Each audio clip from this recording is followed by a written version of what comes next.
Welcome to Bite at a Time Books, where we read you your favorite classics one bite at a time. My name is Bree Carlile, and I love to read, and wanted to share my passion with listeners like you. Be sure to follow the show on your favorite podcast platforms so you get all the new episodes. Or you can follow the show on YouTube, where we have playlists for all the stories. You can find us on all the social medias, at Bite at a Time Books, or on our website, biteatatimebooks.com, where you can also sign up for our newsletter for more information on what we're reading and what's coming next for the podcasts. We're part of the Bite at a Time Books Productions Network. If you'd also like to hear what inspired your favorite classic author to write their novels, and what was going on in the world at the time, check out the Bite at a Time Books Behind the Story podcast, Tuesdays, wherever you listen to podcasts. Today we'll be continuing Dracula by Bram Stoker. Chapter 11. Bite 2. The Pall Mall Gazette, 18 September. The Escaped Wolf. Perilous adventure of our interviewer. Interview with the keeper in the zoological gardens. After many inquiries, and almost as many refusals, and perpetually using the words Pall Mall Gazette as a sort of talisman, I managed to find the keeper of the section of the zoological gardens in which the wolf department is included. Thomas Builder lives in one of the cottages in the enclosure behind the elephant house. I was just sitting down to his tea when I found him. Thomas and his wife are hospitable folk, elderly and without children. And if the specimen I enjoyed of their hospitality be of the average kind, their lives must be pretty comfortable. The keeper would not enter on what he called business until the supper was over and we were all satisfied. Then, when the table was cleared, and he had lit his pipe, he said, "Now, sir, you can go on and ask me what you want. You'll excuse me refusing to talk of professional subjects afore meals. I gives the wolves and the jackals and the hyenas and all our section their tea afore I begins to ask them questions." "How do you mean, ask them questions?" I queried, wishful to get him into a talkative humor. "Littin' of them over the head with a pole is one way. Scratchin' of their ears is another. When gents as is flush wants a bit of show-orf to their gals. I don't so much mind the fust, the hittin' with the pole afore I chucks in their dinner, but I waits till they've had their sherry and coffee, so to speak, afore I tries on with the ear-scratchin'. Mind you," he added philosophically, "there's a deal of the same nature in us as in them their animals. Here's you a-comin' and arskin' of me questions about my business, and I that grumpy like that only for your bloomin' arf-quid I'd a-seen you blowed first for'ard I'd answer. Not even when you arsked me sarcastic-like if I'd like you to arsk the superintendent if you might arsk me questions. Without offense, did I tell you to go to L? You did. And when you said you'd report me for using of obscene language, that was hitting me over the head. But the arf-quid made that all right.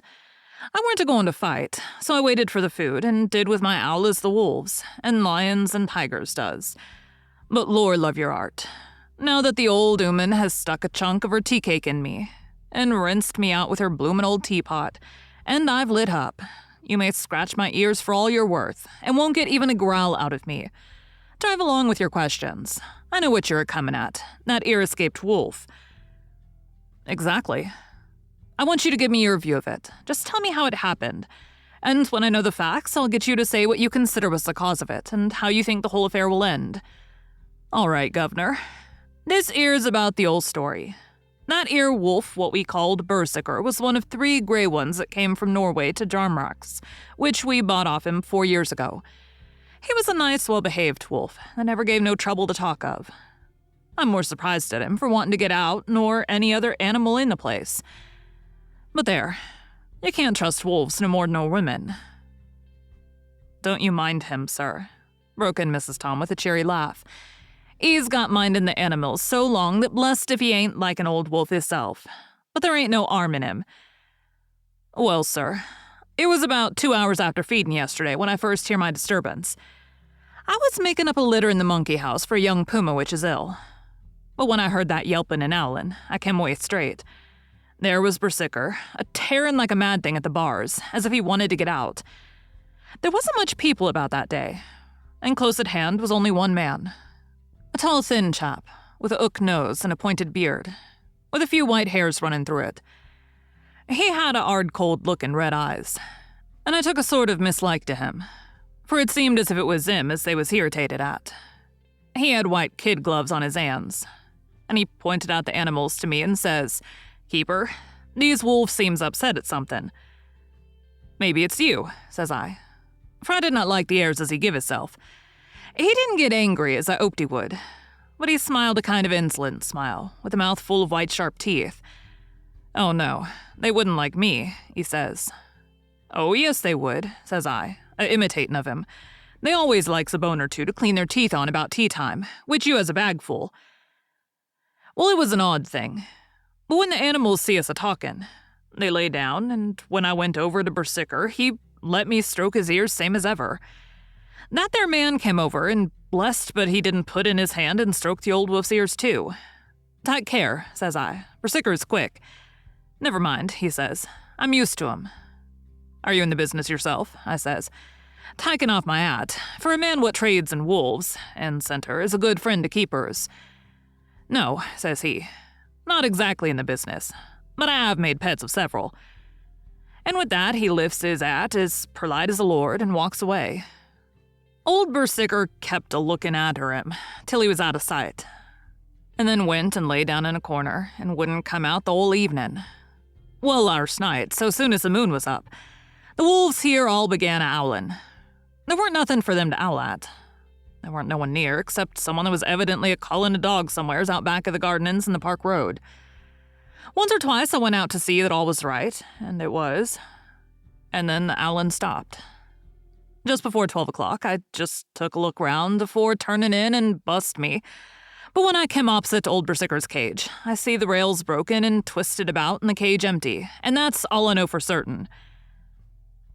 Did anyone else see anything?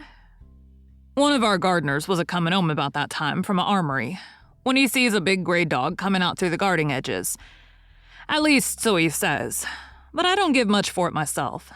For if he did, he never said a word about it to his missus when he got home. And it was only after the escape of the wolf was made known, and we had been up all night a-hunting of the park for Berserker, that he remembered seeing anything. My own belief was that the armory had got into his head. Now, Mr. Builder, can you account in any way for the escape of the wolf? "Well, sir," he said with a suspicious sort of modesty, "I think I can. But I don't know as how you'd be satisfied with the theory." "Certainly I shall. If a man like you, who knows the animals from experience, can't hazard a good guess at any rate, who is even to try?" "Well then, sir, I accounts for it this way. It seems to me that ear wolf escaped simply because he wanted to get out." From the hearty way that both Thomas and his wife laughed at the joke, I could see that it had done service before, and that the whole explanation was simply an elaborate sell.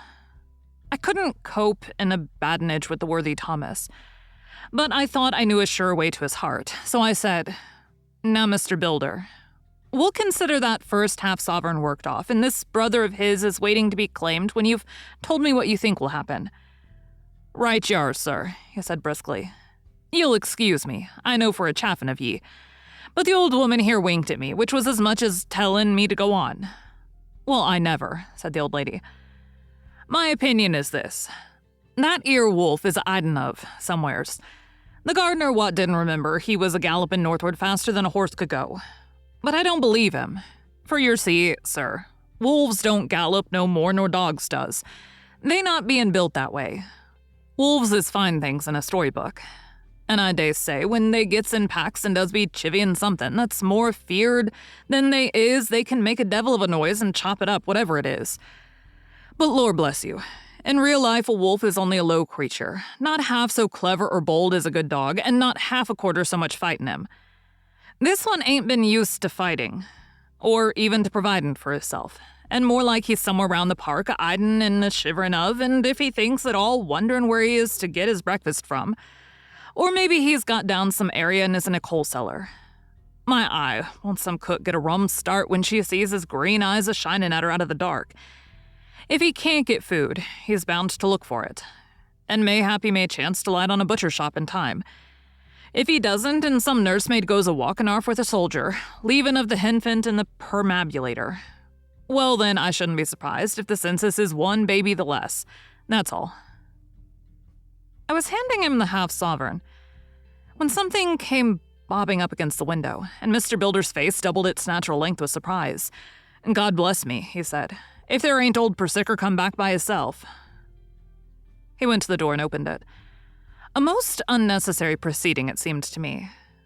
I've always thought that a wild animal never looks so well as when some obstacle of pronounced durability is between us. A personal experience has intensified rather than diminished that idea. After all, however, there is nothing like custom. For neither Builder nor his wife thought any more of the wolf than I should of a dog. The animal itself was as peaceful and well-behaved as that father of all picture wolves, Red Riding Hood's quondam friend, whilst moving her confidence in masquerade.